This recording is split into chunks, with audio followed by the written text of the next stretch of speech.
Learning any new language can be quite overwhelming in the beginning. Where should you even start? Should you start with self-studying, a course, a book, an app? And which books, apps, or courses are even suitable for you? As a language learner myself, I totally get it. And especially with German, the confusion as a beginner is real. There's just so much stuff out there and you probably don't even know where to start. If this sounds like something you're going through right now, then make sure to stick around because in this video, I'm going to share with you my strategies if I had to learn German completely from scratch. Los geht's! If you're new to the channel, hallo und herzlich willkommen. I'm Salome, a certified native German teacher and polyglot from Frankfurt. This channel, Speak Fluent German, is dedicated to helping you build your confidence and conversation skills in practical German so you can feel more at home and less like a tourist in Germany, Switzerland, and Austria. I upload weekly lessons with useful tips, listening exercises, and learning strategies. So if this is the kind of content that you like, then make sure to subscribe and hit the bell to get notified every time I upload something new. So if I would learn German from scratch today, I get very clear on my why and my goal first and foremost. Otherwise, it can feel like a wild ride without any sort of direction. Plus, it's something you can always fall back on when you're struggling. Because, let's face it, learning a new language is a long journey and motivation comes and goes. So let's get clear on your why together with the following exercise. Step number 1. I want you to answer these 3 questions and feel free to share your answers in the comments below. Why do you want to learn German? What is it going to change in your life? And how are you going to feel like? The answer could look something like this. Why do I want to learn German? I want to learn German so that I can navigate daily life situations and make new connections. What is it going to change in my life? I won't have to rely on English anymore. How are you going to feel like? I feel more independent, confident, and at ease. So pause the video here, take a moment to think about your answers and comment them below. I'm really looking forward to read them and maybe they're also going to inspire someone else as well. Step number 2, get familiar with the alphabet and the pronunciation. The German alphabet is the same as the English alphabet plus 4 additional letters. We call them the Umlaute, Ü, Ö, and Ä. And if you need an in-depth tutorial on how to pronounce these, then definitely check out this video right here. Additionally, in German we also have this weird-looking B letter that we call sharp S or SZ, which is pronounced like a very harsh S sound, just like in the word snow. To give you a comparison, a soft S sound is more like an English Z sound, like in the word zoo. So for example, the harsh S is pronounced like in the word Fuß, Fuß, which is the word for foot. And the soft S is pronounced like in the word Sonne, which is the word for sun. Step number 3, learn 100, then 1,000 of the most commonly used words. One thing I've learned through learning languages is that you can apply the 80-20 rule to it. What do I mean by this? According to the Oxford English Dictionary, the 100 most common words account for 50% of the language and the 1,000 most common words account for 75%. So in order to become fluent enough, you don't need all of the words. Start by learning the 1,000 words that you use most in your daily life. For example, if your goal is to be able to navigate practical situations like at the restaurant or ordering at a local bakery, then focus on those phrases and vocabularies first. Don't misuse your time on words you'll never come across again. Hand in hand with step number 3 goes number 4, scrap the textbooks. Okay, I know that might sound a little harsh since there are some great books out there, and I guess it depends on what your end goal is. But if you're looking to be fluent in a conversational way, then it is often best to scrap the learning directly from formal textbooks and focus on real-life situations and conversations. As with most topics, theory and practice is very different. For example, try having a conversation with a native and prepare some phrases ahead of time. Let's say you want to order in a cafe. Write down the phrases and vocab that you need and practice them a few times by saying them out loud before applying them in real life.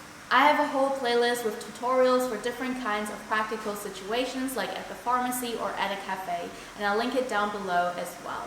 Step number 5, understand the basic grammar structures. Alright, I'm not one of those teachers that are going to bombard you with fancy grammar terms, but I also won't tell you that you don't need it at all. Grammar is the foundation of any language. You'll definitely need to understand the basics in order to be able to string sentences together. But it should not overwhelm you or, even worse, hold you back from starting to learn German at all. Grammar is just one component besides pronunciation and vocabulary. So when you're just getting started, these are the 5 topics you'll need to get started with. Number 1, verb conjugation for regular and irregular verbs. Number 2, German verb placement. Always remember the verb is king when it comes to German sentence structure. Number 3, time words. Number 4, grammatical genders, and number 5, the German cases. I've created a 60-minute training for beginners where I dive into some of the basic things you need to know. So if you're interested in learning more, the link to register completely for free is speakfluentgerman.com/free training. It's also listed in the description box below. Alright, one more major tip on grammar. Stop worrying about translating. Learning languages, I've discovered that a lot of the times it's useless to translate an entire sentence one-to-one. For example, in English the sentence structure is very straightforward and more or less fixed, versus in German the sentence structure can be very flexible and words can be easily swapped around. There's a reason why we call it die Sprache der Dichter und Denker, the language of the poets and thinkers. Step number 6, make it fun. As someone who started learning foreign languages at a very young age, I never forgot about the playful ways I used to learn as a kid, and I still use some of these strategies today. So here are a few of my favorites. Make bright colored flashcards to learn new vocabulary. You can even take it one step further and add pictures to them.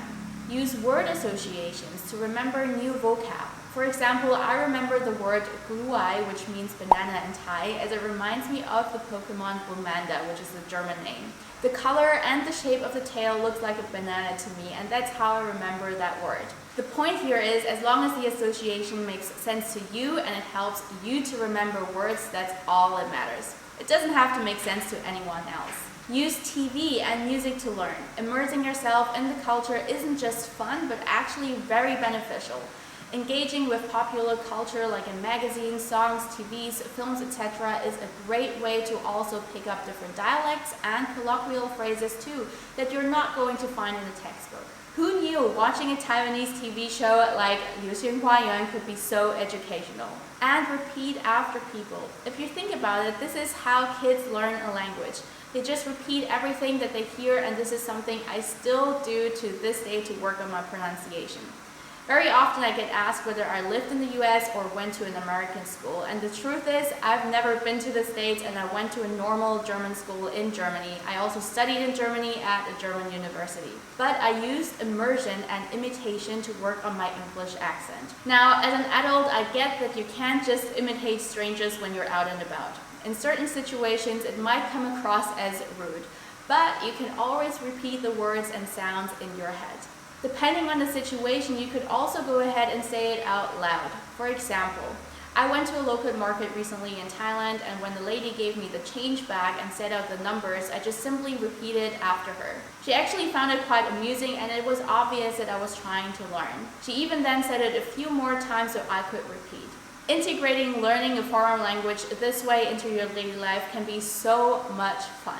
It's sad to see sometimes that people forget about this, which is not their fault, but rather because traditional language classes only focus on grammar, textbooks, and passing exams. So I really hope that you're going to implement these steps to make the learning journey enjoyable, because at the end of the day, this is what matters in order to stay consistent and to overcome the challenges along the way. This leads me to my next step, which is probably the most important step of all of them, because otherwise none of what I've just mentioned matters. Step number 7, make it a daily habit. This includes setting time aside for learning German and making a realistic study schedule. By realistic, I don't mean trying to hammer everything into your brain for hours and hours a day. My recommendation is 30 minutes to an hour every day. You can also go ahead and split 1 hour to 30 minutes in the morning, 30 minutes during lunch, or before you go to bed, whatever works best for you. So look at your schedule and block German study time in your calendar. If you have a very busy schedule, I would start with 30-minute blocks and see how it goes. If you realize after a week or two that you can do more, you can always increase it from there. Alright, please share with me in the comments below your goals for German and the tools and different things you use for studying. I'm sure it will also help somebody else. In the description box below, you'll find all of the videos that I've mentioned in today's lesson and more free resources to help you boost your German learning. If you have found this helpful, then don't forget to like and subscribe. It really helps to get the message out to more German learners just like you. Das ist alles für heute. Vielen Dank fürs Zuschauen und bis zum nächsten Mal. Tschüss!